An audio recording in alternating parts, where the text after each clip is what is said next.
Idukki government engineering കോളേജിൽ project പ്രദർശനവും open ഹൌസും നടന്നു. ഇടുക്കി ഗവൺമെന്റ് എഞ്ചിനീയറിംഗ് കോളേജിലെ ഇലക്ട്രോണിക്സ് ആൻഡ് കമ്മ്യൂണിക്കേഷൻ എഞ്ചിനീയറിംഗ് വിഭാഗത്തിന്റെ ആഭിമുഖ്യത്തിൽ എക്സെറ്റ് 26 എന്ന പേരിലാണ് ടെക്നിക്കൽ പ്രദർശനവും ഓപ്പൺ ഹൌസും സംഘടിപ്പിച്ചത്. മായം കലർന്ന പാൽ തിരിച്ചറിയാൻ സഹായിക്കുന്നതും പാലിലെ വെള്ളത്തിന്റെ അളവ് ഉൾപ്പെടെയുള്ള വിവരങ്ങൾ മൊബൈൽ ഫോണിൽ സന്ദേശമായി ലഭ്യമാക്കുന്ന മിൽക്ക് അൾട്രവേഷൻ ഡിറ്റക്ടർ ഇടുക്കി പോലുള്ള മലനിരകളിൽ ഉണ്ടാകുന്ന ഉരുൾപൊട്ടൽ സാധ്യത മുൻകൂട്ടി അറിയിക്കാൻ മണ്ണിലെ ജലാംശം വർദ്ധിക്കുമ്പോൾ മുന്നറിയിപ്പ് നൽകുന്ന land slide detector, mobile phone ഉപയോഗിച്ച് അടയ്ക്ക കൊയ്യാൻ കഴിയുന്ന റോബോട്ട് എന്നിവ ഉൾപ്പെടെയുള്ള നവീന ആശയങ്ങളാണ് വിദ്യാർത്ഥികൾ അവതരിപ്പിച്ചത്. പ്രിൻസിപ്പൽ ഡോക്ടർ ബൈജു ശശിധരൻ പരിപാടിയുടെ ഉദ്ഘാടനം നിർവഹിച്ചു. The first Dean of Alumni and International Affairs has been established in the Silver Jubilee of our institution. It is from EC department.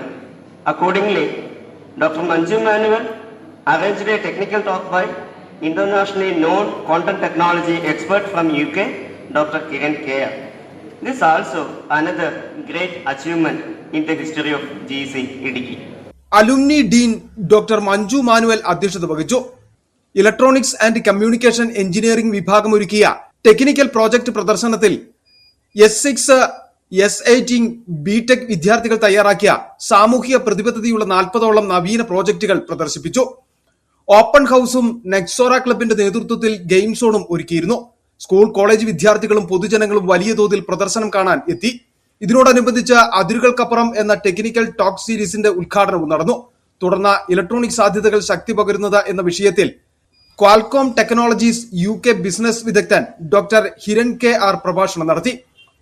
Exact 26 staff coordinator Deepa MS സ്വാഗതം ആശംസിച്ചു. IQIC coordinator doctor Hari PG, dean doctor Santhosh Kumar, UG dean doctor Shereef, PTA vice president Roy Joseph, എക്സെറ്റ് 26 coordinator Timothy Shibu, RAI പ്രതിനിധി Aravind, UG പ്രതിനിധി ആവന്തിക വിനോദ് എന്നിവർ സംസാരിച്ചു. City vision Idukki.